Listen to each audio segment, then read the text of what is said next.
Still a bit under the weather, so my voice is a bit fucked right now, but it's fine. Mostly because I never have to say a title this long again.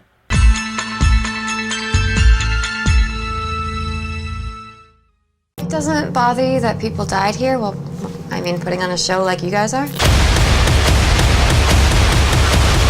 Hell House LLC 3 Lake of Fire is once again directed by Stephen Cognetti and is the third and final chapter in the way past its welcome Hell House LLC trilogy, telling the story of the demonically haunted Abaddon Hotel in New York. For those of you who don't remember, I reviewed Hell House LLC early last year, and I really liked it. It was a well put together, genuinely creepy docu-horror film with a lot of heart to it and a lot of passion for the genre, despite having a minimal budget to work with, and it really worked well within that budget. Then the second chapter came out last Halloween, and it was terrible.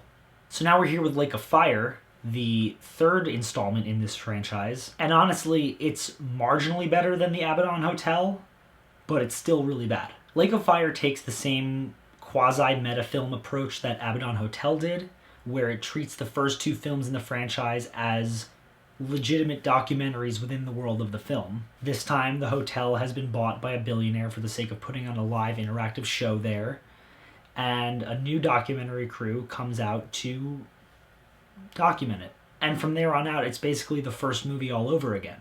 My problems with this movie are basically the same as my problems with the second one, so this is gonna probably end up being pretty brief. The acting is high school drama levels of bad. The low-budget nature of the film really shows. The editing choices make absolutely no sense. This movie decides that it needs to remind its audience of the previous films every time a familiar location or a familiar name is dropped. So interspersed throughout the film are these weird camera glitch flashbacks that not only are incredibly obnoxious, but make no sense in the world of the film, since this is a documentary that was being edited together after the fact. On top of all that, it shows the fucking clown moving again. Why?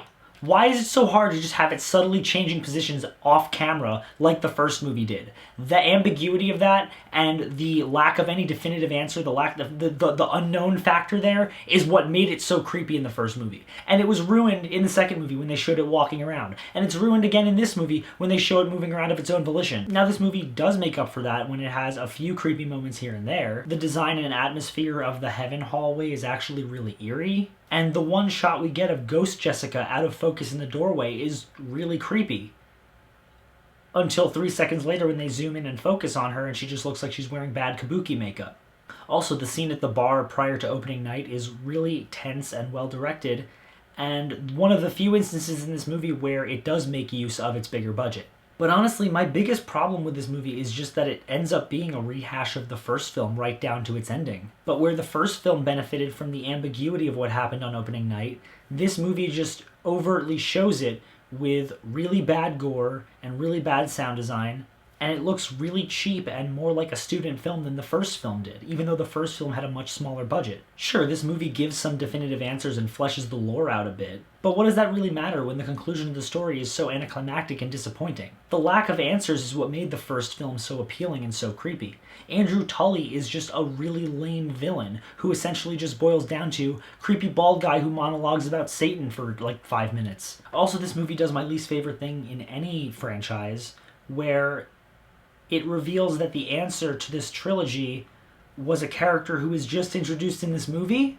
Why? It all leads up to an ending that's insanely half-assed, as most of the key elements were introduced to the franchise way too late in the game, with a lot of cheap-looking gore and bad monologuing, and an absurdly on-the-nose epilogue that is sweet for 5 seconds until you realize that they're just ending it on this note, on this really bad expository note. It ties it all up in a neat little bow, but in doing so, it's wildly dissatisfying. I'm still going to say that the Abaddon Hotel was worse, but I'm going to say that Hell House LLC 3 Lake of Fire is poor.